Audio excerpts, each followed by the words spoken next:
up, guys? Welcome back. This week I had a little bit of amp trouble. I noticed the inconsistency in some of my amps. I was playing, and one day I would dial in a really great sound, and then the next day I would get kind of like a thinner sound, and there was, like I said, some inconsistencies. So right away, you do what you can, and you put in a nice fresh set of tubes. I've made a big purchase over the last couple of weeks and bought a lot of tubes, and matched some sets of tubes and retubed the Fender Pro, and I was getting some fluctuation every now and then. I would get bias perfect, pretty well matched, and then the next day I would get a change in sound. I'd check bias again and the tubes would be off. I looked into the plate voltage of the amp, and it was different from the day before, and I thought that was funny. And then I started checking, I went to the source and I went back to the wall, to what the house where I live is what it's putting out. And it was anywhere on any given day between 119 and 124. And that was a major concern because you're getting a fluctuation in power. And a fluctuation in power is going to translate directly to the amp. It's going to change what the transformer is seeing, which in turn is going to change what the transformer puts out to the plate, or the plates of the tubes, and then it's going to change your bias. It's going to skew your bias all over the place.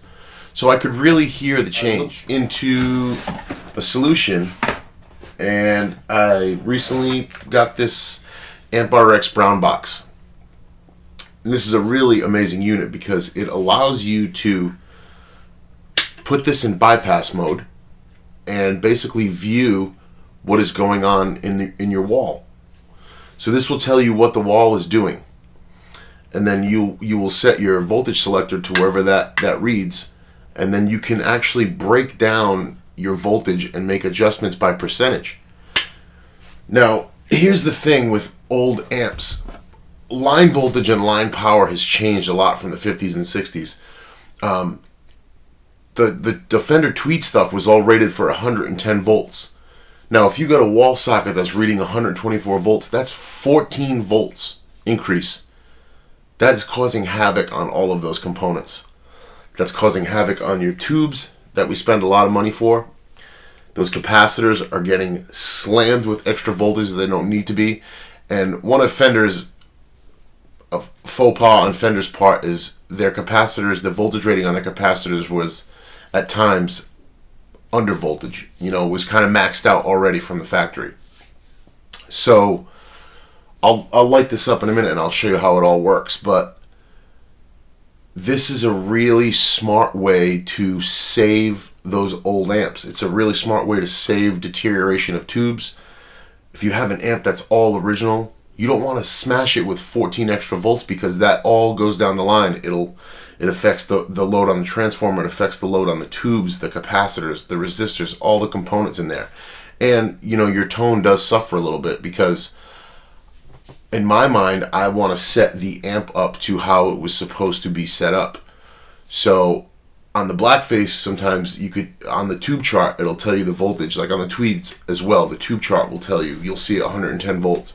On the blackfaces, sometimes it can say 115 or 117. So I found a spot where I actually liked how the amp was reacting at 115 volts. So to me, I read my wall power. It was 121. So I set this to 120 because it's as close as you can be. And then I reduced it by 3%, and that put me at around 115, 116 volts. And don't you know that my tubes leveled out, and I had steady, solid tone that I had dialed in the previous day. And this takes the factor of inconsistent voltage or fluctuating voltage out, because your Brown Box is monitoring it, and you have full control over it. Now, for you gigging musicians, this also works for when you walk into a club and you're unsure of the power, or you're unsure of what's going to happen. You plug this into the wall, and the wall tells you exactly what it's putting out to your amp, and you make your adjustment here, and your amp is going to run at that, the way you set it up at home, It's not going to sound any different. It's not going to sound brighter. It's not going to sound harsher. If you set your amp up with the Brown Box in line to your specs, you'll have constant voltage maintenance. You'll have an eye on your voltage at all times, and I think that's what's going to give you your sound. That's what's going to give you consistency in your tone. So I'll walk you through how it sets up, and it's really straightforward and it's really easy, you know.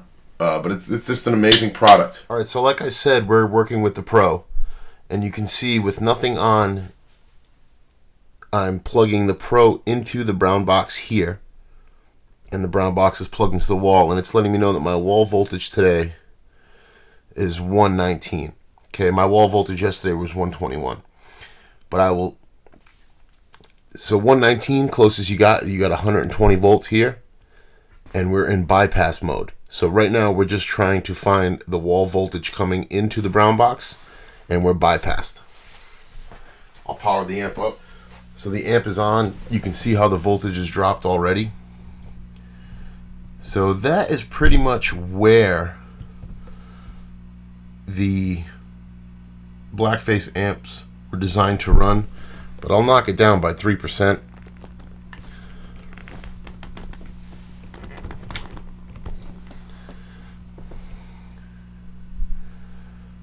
So about 114, 115.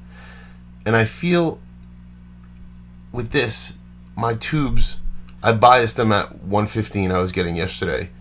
So I set the amp up at 115 volts, and I feel like the tubes were just reacting better, because to me they were both working together, evenly matched, steady plate voltage, you know, consistency in your tone. And it's just, all this is monitoring the amp draw from the amp. You don't need to adjust that at all.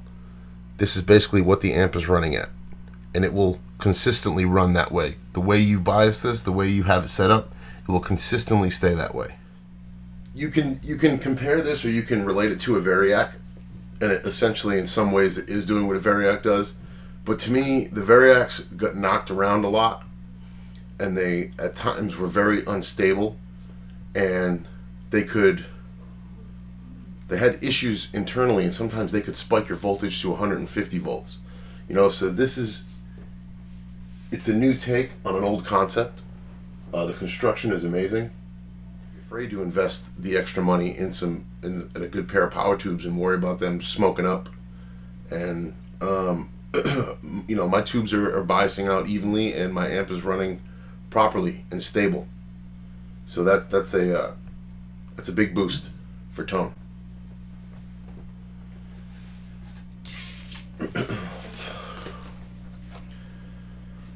Also, I want to make a mention that I dealt with Sweetwater on this transaction.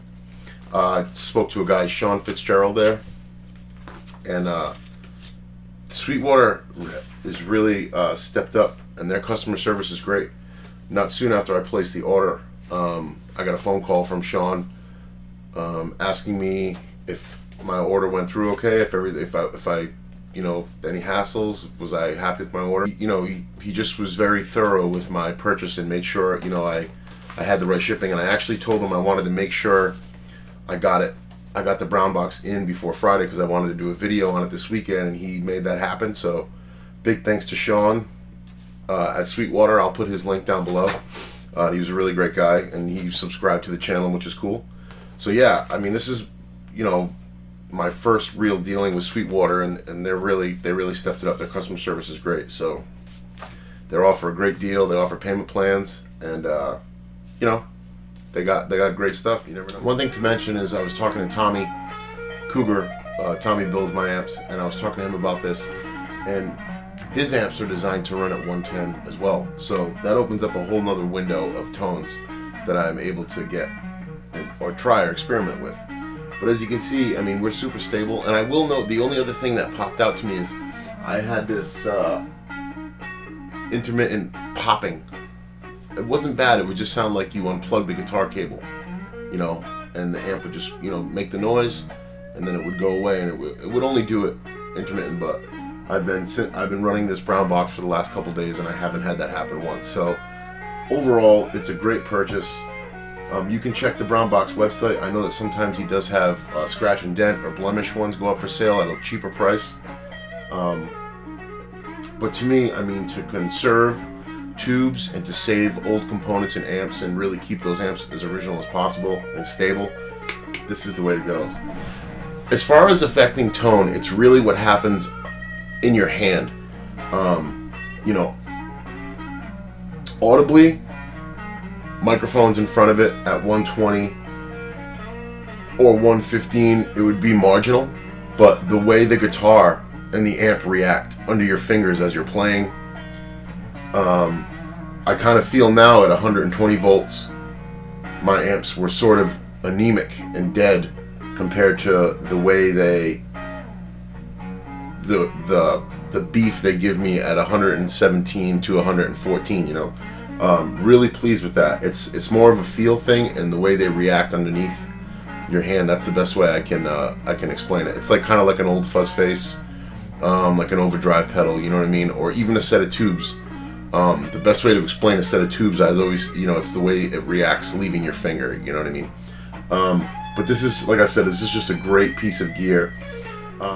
It's part of my rig now. It'll go to gigs with me, and I'll know exactly what that wall voltage is doing, and I don't have to worry about spiking voltage and shooting out a $150 set of power tubes, you know. So this is just my my first introductions to the AmpRX Brown Box, and I figured I'd share it with you guys because it's an invaluable tool to maintaining stable voltage to my amps.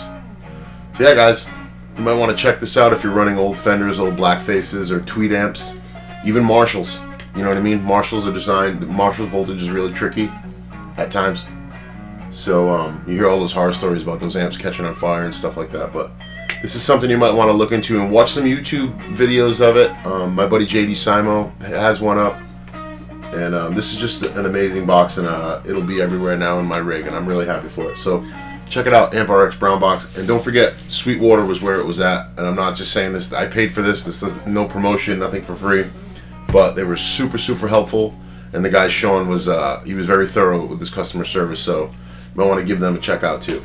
So thanks, guys. Have a good weekend. Peace.